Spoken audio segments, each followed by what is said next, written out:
عیسیٰ علیہ السلام اللہ کے پیغمبر ہیں، کون نہیں جانتا، ہر کوئی جانتا ہے۔ ایک مرتبہ وہ تبلیغ دین کے لیے سفر پہ تھے۔ اللہ تبارک و تعالی کے حکم سے آپ اللہ تبارک و تعالی یعنی توحید کے پرچم کی تبلیغ کے لیے سفر پہ نکلے، لوگوں کو سمجھانے کے لیے نکلے کہ اللہ ایک ہے، اس کی عبادت کرو، اس کے سوا کوئی مالک نہیں ہے۔ عیسیٰ علیہ السلام کا گزر ایک گاؤں کے قریب سے ہوا تو کیا دیکھا کہ ایک گاؤں اتنا حسین و جمیل، اتنا خوبصورت گاؤں ہے کہ وہاں کے پیڑ پودوں کی رنگت ہی انوکھی ہے، وہاں کی دریاؤں میں خوبصورتی ہے، وہاں کے تالاب بھی خوبصورت ہیں، وہاں کے لوگ خوبصورت ہیں، وہاں کے چرند و پرند بھی خوبصورت ہے، وہاں کی فضا بڑی خوشبو نما ہے، بڑی خوبصورتی وہاں پر موجود ہے۔ آپ نے دیکھ کر بڑا خوش ہوئے۔ وہاں کے درختوں کو جو دیکھتا تھا وہ حیرت زدہ رہ جاتا تھا، ایک بار دیکھتا تھا انہیں دیکھنے کی بار بار کوشش کرتا تھا۔ کہتے ہیں اتنی خوبصورت ان درختوں کے اندر موجود تھی، ایک مرتبہ دیکھنے کے بعد دل یہ کرتا تھا کہ ان درختوں کو بار بار دیکھوں یا اسی باغ بگیچے میں رہ جاؤں، یہیں رہنے لگوں، اتنی خوبصورتی۔ مگر وہ کہتے ہیں کہ گاؤں بہت چھوٹا سا تھا، بڑے مختصر سے لوگ اس میں رہا کرتے تھے۔ عیسیٰ علیہ السلام کہتے ہیں میں اس گاؤں میں پہنچنے کے بعد میں نے وہاں وضو کیا، وضو کرنے کے بعد میں نے نماز پڑھی تو وہاں کے لوگوں نے مجھے چاروں طرف سے گھیر لیا، یعنی لوگ اکٹھا ہو گئے اور وہ مجھے دیکھ کر بڑا خوش ہوئے اور میں نے ان لوگوں کو دیکھ کر میں بھی بڑا خوش ہوا۔ اس لیے عیسیٰ علیہ السلام فرماتے ہیں کہ وہاں کے وہ لوگ اللہ کی عبادت کو بہت زیادہ پسند کرتے تھے، بڑے نیک سیرت تھے اور بڑی پاک صورت تھے وہ لوگ، بڑے اچھے لوگ تھے، بڑے دیندار لوگ تھے، اللہ تبارک و تعالیٰ کے حکم پر زیادہ چلنے والے تھے۔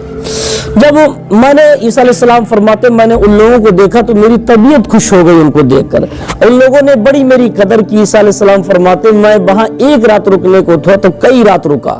اور وہاں اتنا اچھا لگا، وہاں کی خوبصورتی کو دیکھ کر، وہاں کے پانی کو دیکھ کر، وہاں کے ندی تالاب کو دیکھ کر، وہاں کے جنگلات کو دیکھ کر، وہاں کے باغیات کو دیکھ کر، وہاں کے چھوٹے چھوٹے بچوں کو دیکھ کر، وہاں کے ضعیفوں کو دیکھ کر اتنا میرا دل مطمئن ہو گیا تھا کہ اتنا پیارا گاؤں، اتنا چھوٹا سا گاؤں اللہ نے بسایا ہے اور کتنی پیاری یہاں کی فضا ہے اور کتنے پیارے لوگ ہیں۔ اور سب سے خوشی کی بات آپ فرماتے ہیں یہ تھی کہ وہ لوگ اللہ کی عبادت بہت زیادہ کیا کرتے تھے۔ عیسیٰ علیہ السلام فرماتے میں ان کو دیکھ کر بہت خوش ہوا اور جب میں اپنے مشن پہ نکلا ہوا تھا میں نے وہاں لوگوں کو بتایا دین کے بارے میں، چل دیا۔ جب کئی مہینوں کے بعد میری واپسی ہوئی میرے ذہن میں بات آئی کہ پھر میں اسی گاؤں، اسی قصبے، اسی چھوٹے سے گاؤں سے نکلتا ہوں اور لوگوں سے ملاقات کروں گا، وہاں کی خوبصورت فضاؤں کو دیکھوں گا، وہاں کے رنگین باغیات کو دیکھوں گا، وہاں کے خوبصورت جنگلات کو بھی دیکھوں گا، وہاں کے اچھے کردار لوگوں سے بھی ملاقات کروں گا۔ عیسیٰ علیہ السلام پھر وہیں اسی گاؤں کے قریب پہنچے تو کیا دیکھا کہ پہلے سے بالکل منظر برعکس تھا،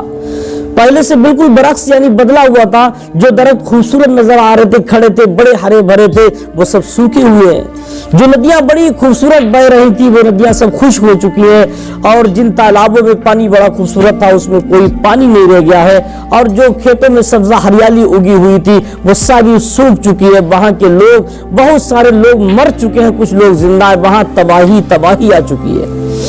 گاؤں کی پوری رونق ختم ہو چکی ہے، صرف گاؤں کے اندر صرف بدبو کے سوا خوشبو کا نام نہیں رہ گیا، پورا گاؤں بے رونق ہو گیا، کوئی وہاں کے لوگوں میں خوبصورتی، وہاں کے لوگوں کا کریکٹر سب لیس ہو چکا، کوئی چیز اچھی نہیں باقی رہ گئی۔